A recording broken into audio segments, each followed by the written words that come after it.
तो हमारे साथ आज मिस्टर आदर्श पटेल हैं। इन्होंने अपनी ग्रेजुएशन मैकेनिकल इंजीनियरिंग में एनआईटी भोपाल से की और आज बीएआरसी में वैज्ञानिक अधिकारी के पद पर कार्यरत हैं। So welcome mister Adarsh Patel. Thank you. तो अभी आपको बीएआरसी ज्वाइन किए हुए 2 साल हो गए हैं, तो अभी तक का आपका एक्सपीरियंस कैसा रहा? बीआरसी का एक्सपीरियंस काफ़ी अनोखा था क्योंकि बाकी एक्चुअली जितने भी आपके पास ऑप्शंस होते हैं तो मोस्टली यही होता है कि आपने एग्ज़ाम क्लियर किया, you have clear the interview, आप सीधे जॉब पे जाएंगे। पर बीआरसी में ऐसा नहीं होता है। यहाँ पे आपको 1 साल की ट्रेनिंग से गुजरना पड़ता है। अब वो ट्रेनिंग एज सच तो जब एग्ज़ाम क्लियर हुआ तो सबसे पहले तो हमने यही पूरा किया कि वो ट्रेनिंग क्या होती है, इसका सिग्निफिकेंस क्या है लाइफ में एंड ऑल दैट थिंग, और टफ रहती है कि क्या रहती है। तो पता तो काफ़ी मिक्स्ड रिव्यूज़ थे कि it's fun and it's difficult to clear exams. पर जब गए तो मैंने 1 साल जब बीता तो फिर यही एहसास हुआ कि अगर देखा जाए तो फन वाला रेशियो ज़्यादा था। तो it was exam, definitely load रहता है, बट सिंस आप इंजीनियरिंग कॉलेज से आ रहे हो तो इतना लोड लेना तो आप सीख ही जाते हो, तो that's not an issue, exam issue नहीं है। इट्स जस्ट थोड़ा बहुत कॉम्पिटिशन है, बट 1 साल काफ़ी best year of your life रहेगा। तो 4+1 यू कैन से 5 ईयर्स आपके बेस्ट रहे लाइफ के अभी तक। So it is like that. तो ट्रेनिंग हो गई और ट्रेनिंग के बाद फिर based on your merit list, तो वहाँ पे मेरिट लिस्ट भी रहती है कि आपकी जो मेरिट लिस्ट है उसके हिसाब से वैकेंसीज आती हैं और आपको ऑप्ट आउट करना पड़ता है कि आपको वहाँ जाना है। तो फिर मेरे को हैदराबाद मैंने ऑप्ट किया और मैं आज यहाँ पे हैदराबाद में डी के यूनिट में प्लेस्ड हूँ। तो जब आपको पता चला कि आप बीएआरसी में एज अ साइंटिस्ट सेलेक्ट हो गए हो तो आपको कैसा फील हुआ? पहले तो जो पता चला उसी की एक अनोखी कहानी है। तो एक्चुअली उस टाइम पे मैंने गेट के थ्रू मेरा बीपीएसएल से कॉल आया था, तो मैंने वहाँ पे जाके उसका इंटरव्यूज़ वगैरह दिए थे, तो उसमें फाइनल रिजल्ट अवेटेड था। तो जब मुझे एक्चुअली दोस्त का फ़ोन आया तो उसने बोला कि यार आदर्श बधाई तेरा हो गया। तो मैंने कहा ठीक है थैंक्स यार। तो मेरे को यही लगा कि बीपीसीएल में रिजल्ट क्लियर हुआ है, क्योंकि बीआरसी का तो मैं मान के चल रहा था नहीं होगा। तो फिर जब लेकिन चेक किया तो बीपीसीएल का रिजल्ट नहीं आया था। तो बीआरसी में फिर रिजल्ट शीट देखी, तो उसमें नाम तो था, पर फिर वही रहता है कि रोल नंबर मैच हो रहा है कि नहीं, नाम तो काफ़ी रिपीट होता है। तो फिर एक एक डिजिट से रोल नंबर मैच किया। तो जब फाइनली वो मैच हुआ तो हाँ फिर भरोसा हुआ कि फाइनली हो गया। उसके बाद काफ़ी खुशी थी, फिर क्या, फिर पार्टीज आने वाले कई दिनों तक। देन ज्वाइनिंग की तैयारी। तो आदर्श जी, हमें ये बीएआरसी के सिलेक्शन प्रोसेस के बारे में थोड़ा विस्तार से बताइए। तो बीआरसी का selection procedure for scientific officer post के लिए 2 स्टेज प्रोसेस है, जिसमें पहला स्टेज है आपका रिटन एग्जामिनेशन। देन उसके बाद आपको इंटरव्यू के लिए कॉल किया जाता है। तो रिटन एग्जामिनेशन में एक्चुअली 2 मोड्स हैं जिसके थ्रू आप अपेयर हो सकते हैं। One is through GATE and second one is BRC अपना खुद का एक रिटन एग्जामिनेशन कराता है, जो करीब करीब 2 महीने बाद होता है गेट के, अराउंड मार्च एंड में। तो वैकेंसीज पे डिपेंड करता है कि उनको कितना इंटेक चाहिए, तो उस हिसाब से फिर वो इंटरव्यूज़ के लिए कॉल करते हैं। तो जब एक फॉर एग्जांपल मैकेनिकल है, जैसे मेरी ब्रांच मैकेनिकल है, तो मैकेनिकल में वैकेंसीज थोड़ी जनरली हाई रहती हैं। तो मेरे टाइम पे करीब 800 कॉल्स गए थे इंटरव्यू के लिए, 800 to 900 एंड समथिंग। उसके आसपास देखा जाए तो उसमें क्या होता है कि जितना कॉल कर रहे हैं उसमें से 50% on basis of GATE score लेते हैं, दैट इज टॉप 400 और वॉट एवर रैंक जो भी है, मतलब टॉप आधे बच्चे गेट से आएंगे और बाकी के जो आधे हैं वो आपका बीआरसी का रिटर्न एग्जामिनेशन के थ्रू आते हैं। फिर वहाँ पे जब वो जाते हैं तो उनका हर ब्रांच में लगभग लगभग 1:20 का सिलेक्शन रेशियो होता है इंटरव्यूज़ के लिए। तो अगर 800 बच्चे गए फॉर एग्जांपल मेरे केस में, तो उसमें से करीब करीब 40 से 50 लोग फाइनल सेलेक्ट होते हैं इंटरव्यू के बाद।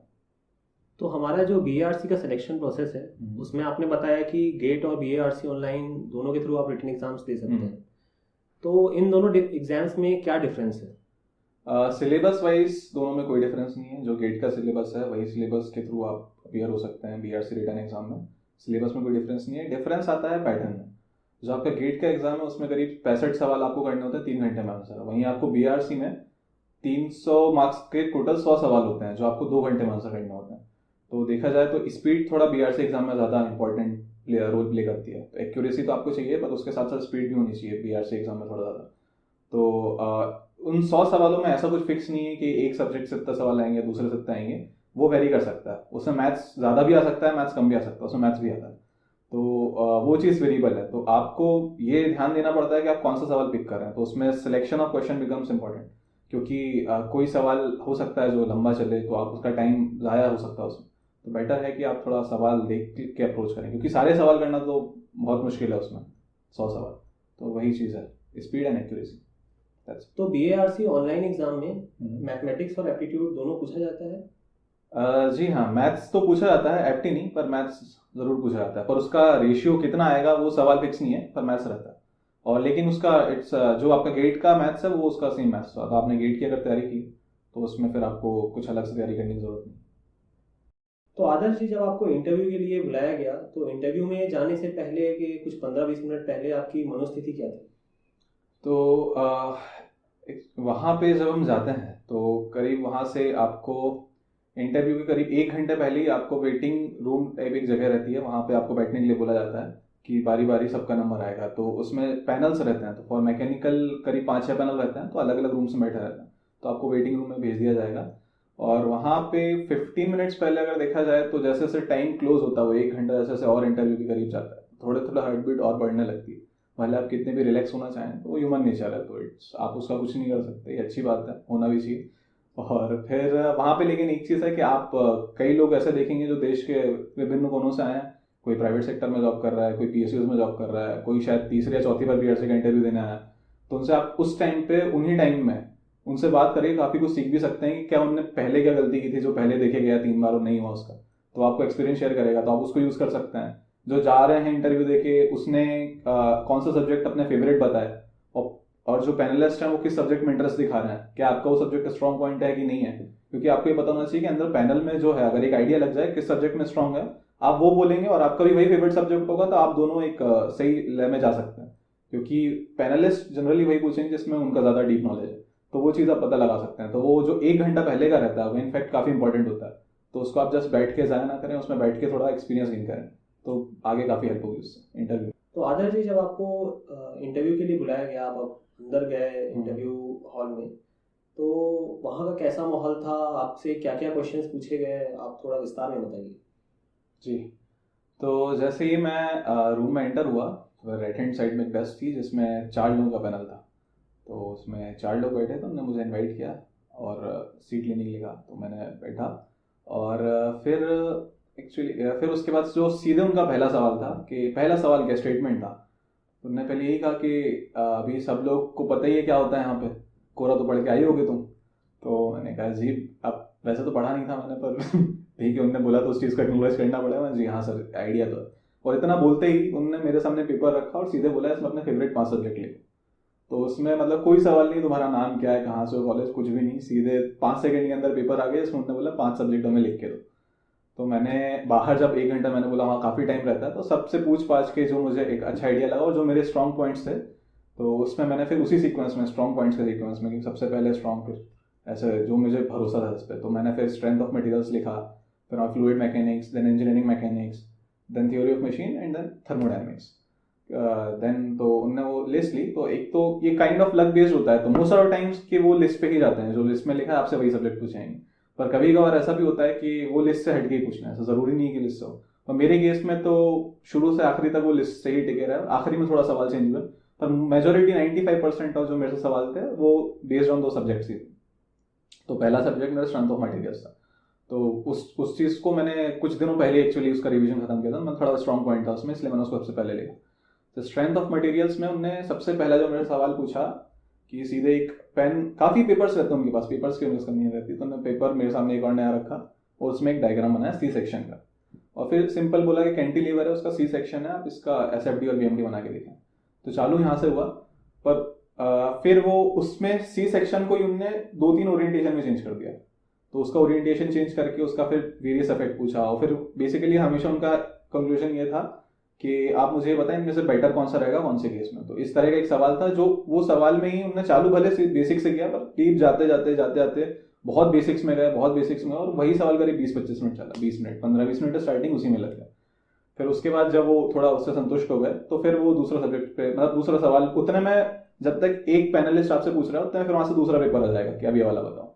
तो फिर जो दूसरा पेपर आया वो, उसमें एक सवाल था स्टोक्स लॉ पे। जो स्टोक्स लॉ बेसिकली जो अपन कॉलेज में इतना नहीं पढ़ता, तो वो अपन ने 11th में पढ़ा होगा, जो टर्मिनल वेलोसिटी आपकी होती है, आप फ्लूइड में कुछ डालते हैं, तो उस चीज़ पे। तो पहले तो उसको आपको गैदर करना है अगले 3 सेकंड में कि है कौन सा लॉ। क्योंकि पहले तो ऐसे ही पूछेंगे कि टर्मिनल वेलोसिटी आपने सुनी है कि नहीं, नाम नहीं बोलते लॉ का, हमने टर्मिनल वेलोसिटी सुनी है कि नहीं, तो बताया। तो उसमें फिर उन्होंने मेरे से पूछा कि अच्छा इसका डेरिवेशन करके दिखाइए। तो फिर डेरिवेशन किया। तो डेरिवेशन के बाद फिर वो और बेसिक्स में चले गए। अब ये सब चीज़ें कॉलेज में अपन ने नहीं पढ़ी थी, जो अपने 11th-12th में पढ़ी थी वही चल रही है इसमें। अभी तक ऐसा देखा जाए तो कॉलेज का इतना कुछ नहीं है, SFD PMD बस थोड़ा सा था। तो अब स्टोक्स लॉ में फिर वो गए, फिर और डीप में गए। तो उनने फिर मेरे से बोला कि इसका डिस्प्लेसमेंट कर्व बनाइए, ठीक है बनाया। फिर उसके बाद बोलते हैं इसका वेलोसिटी कर्व बनाइए, बनाया। फिर बोलते हैं एक्सेलरेशन कर्व बनाइए, बनाया। फिर बोलते हैं अब जर्क भी बताइए, इसमें जर्क कहाँ है। तो फिर उसको उन्होंने रिलेट किया कि चलिए ठीक है इसमें आपको जर्क दिख रहा है, मैंने बोला हाँ दिख रहा है। तो फिर उन्होंने बोला कि अब प्रैक्टिकली मैं बॉल डालता हूँ तो उसमें जर्क कहाँ है इसके पूरे मोशन। तो बेसिकली आप जो बोल रहे हो अपने आंसर में उसी को प्रैक्टिकल लाइफ से कंपेयर करके आपको कंफ्यूज करना चाहिए। तो आपको ऐसा बोलना है कि जिसको आप डिफेंड कर पाओ। आप कोई भी चीज़ ऐसी नहीं बोल सकते कि आप चाहो कि उसको ओवर स्मार्ट कर दें, नहीं आता सिंपली से नो। तो वो सवाल मतलब ऑन बेसिक्स, मतलब सिर्फ उसमें कुछ खा नहीं, सिंपल सा फॉर्मूला है, वही करीब 10-15 मिनट और वो चल गया।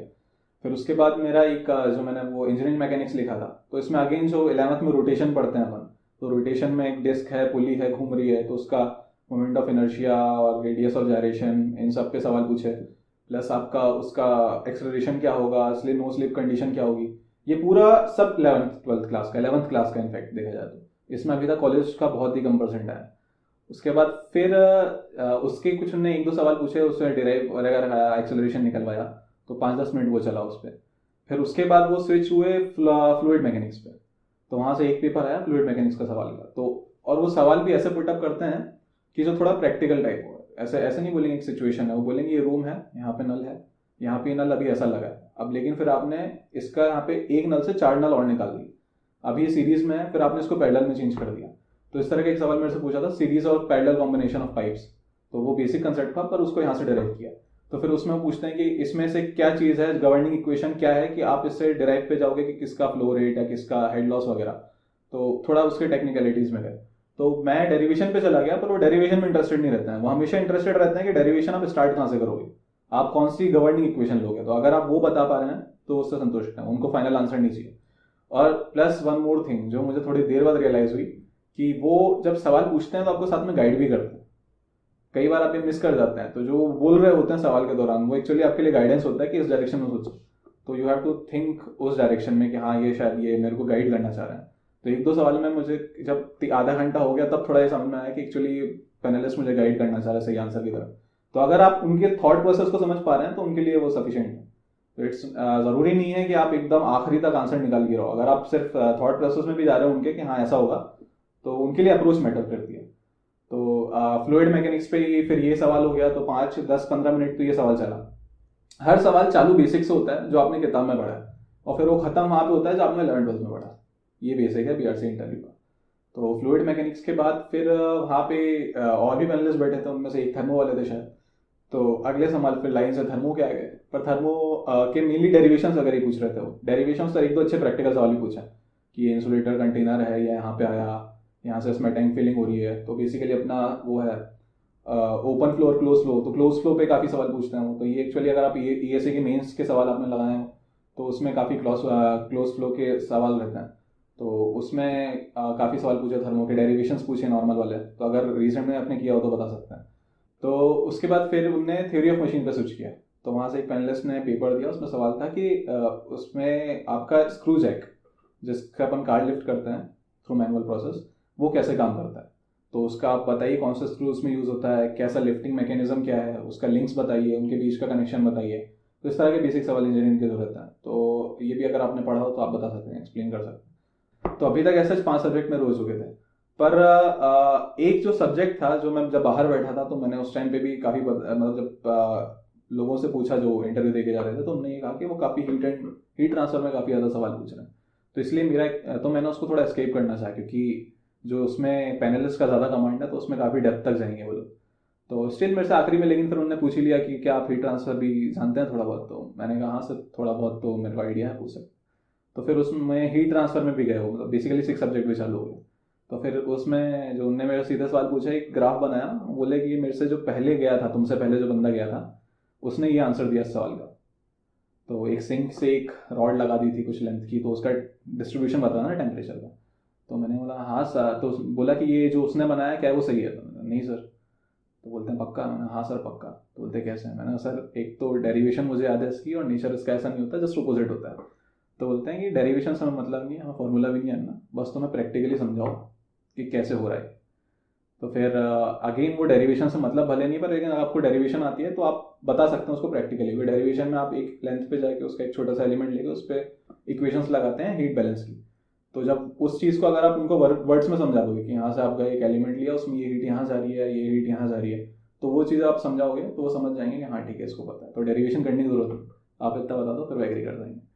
तो ये करते करते हो गए थे अब 1 घंटा 5 मिनट शायद हो गया, पता नहीं 30 मिनट का पता नहीं चलता टाइम का, वैसे 30 का भी पता नहीं चलता। फिर उसके बाद आखिरी में मुझे लगा शायद अब तो ख़त्म हो गया होगा, अब उठ के जाते हैं, पर अभी भी सवाल रुक ही नहीं रहते। तो फिर कुछ मिसलीनियस सवाल आने लगे, जैसे कि एक आपको पाइप दिया है जो बहुत बहुत लेंदी है, आप एंड्स में नहीं पहुंच सकते उसके, एक एंड इधर एक दूसरा एंड उधर है। तो अब आपको और कुछ मैकेनिकल टूल्स दे दिए, हैमर दे दिया और कुछ छेनी हथौड़ा जैसी चीज़ें दे दी। तो आपको उसका हेल्प करके अब ये बताना है कि जो पाइप के अंदर फ्लो है, आप नहीं देख सकते, तो फ्लो का डायरेक्शन किस तरफ है, इधर से लेफ्ट टू राइट या राइट टू लेफ्ट है। तो एक ये हो गया। और फिर 2 बॉल्स आपको दिए हैं, दोनों सेम आइडेंटिकल दिखती हैं, सेम कलर है दोनों का, आप देख के डिस्टिंग्विश नहीं कर सकते, एक सॉलिड है और एक हॉलो है। तो इसमें आपको अब ये बताना है कि कौन सी सॉलिड और कौन सी हॉलो है। तो आपको कुछ नॉन डिस्ट्रक्टिव टेक्निक यूज़ करनी है, कोई मशीन यूज़ नहीं कर सकते आप ऐसे ही बस आपको 2 बॉल्स देती है, कुछ और कुछ नहीं दिया, तो आप कैसे बताओगे कौन सी हॉलो है कौन सी सॉलिड है। आप इंडस्ट्री में हो, मान लो ऐसा सिचुएशन आई आपके सामने कभी, तो वो कैसे करेंगे। तो इस तरह के 2-4 सवाल और फिर पुनः आखिरी पूछा। तो इसमें भी कुछ 20-25 मिनट तो इसमें गए। तो फिर फाइनली निकलते निकलते मैं बाहर निकला, तो एक्चुअली वहाँ पे एक बैठे रहते हैं वहाँ पे एक पर्सन जो रिकॉर्ड करते हैं इन टाइम और आउट टाइम। तो मेरा जब मैंने देखा तो करीब करीब वो चला 1 घंटा 25 मिनट इंटरव्यू। तो जब अंदर रहते हैं तो शायद आपको 25 ही फील होते हैं, 1 घंटा तो नहीं होता। पर काफ़ी लेंदी चलते हैं। तो यहाँ पे फिर ख़त्म हुआ, तो मैंने कहा फिर सांस में सांस ली। तो आदर्श जी, आपका BARC का इंटरव्यू एक्सपीरियंस काफ़ी अच्छा रहा। जी हमारे BARC एक्सपीरियंस के लिए आप कुछ लास्ट फ्यू वर्ड्स बोलना चाहेंगे? जी, BRC में जिसका भी इंटरव्यू निकलता है तो एक चीज़ आपको कॉमन मिलेगी सबसे, यही बोलेंगे हमें नहीं भरोसा था कि हमारा हो जाएगा। उसका रीज़न भी है, स्किल के साथ थोड़ा बहुत तो आपका लक भी मैटर करता है, क्योंकि आपको नहीं पता आपके सामने कौन सा पैनलिस्ट है, उसका स्ट्रॉन्ग सब्जेक्ट कौन सा है, या आपको फिर एक चीज़ और है कि आपको गाइड करना रहता है इंटरव्यू। जब आप बता रहे हैं तो आप कुछ भी ऐसा वर्ड ना बोलें कि आपको उसके बारे में ज़्यादा आइडिया ना हो। तो कई बार वो अगर निकल गया गलती से, मुंह से स्लिप कर गया, आपने कुछ ऐसा बोल दिया, तो हो सकता है इंटरव्यू गलत डायरेक्शन में चले जाए।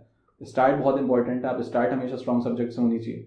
अब मान लीजिए लेकिन इंटरव्यूअर उसी सीक्वेंस में पूछे जिसमें आपने लिखा है, तो वो आपका लक है। बाकी अगर मान लीजिए उसने कुछ ऐसा पूछ लिया जो कि आप थोड़ा स्ट्रॉन्ग पॉइंट नहीं है, तो थोड़ा बहुत लक पोर्शन रहता है, बट स्टिल आप जो अपना बेस्ट कर सकते हैं कि आप जब तैयारी करें, तो एक तैयारी होती है गेट के लिए आपका न्यूमेरिकल अप्रोच, वो होनी भी चाहिए, स्पीड और एक्यूरेसी। रिटर्न यहाँ भी होता है, वो निकालना ही पड़ता है। लेकिन जब आप इंटरव्यू के हिसाब से सोचें तो सिर्फ BPCL नहीं, वो BRC नहीं, आप कोई भी इंटरव्यू ले लें, PPCL का हो, IOCL का हो, ONGC का हो, वो कॉन्सेप्ट पे देखते हैं।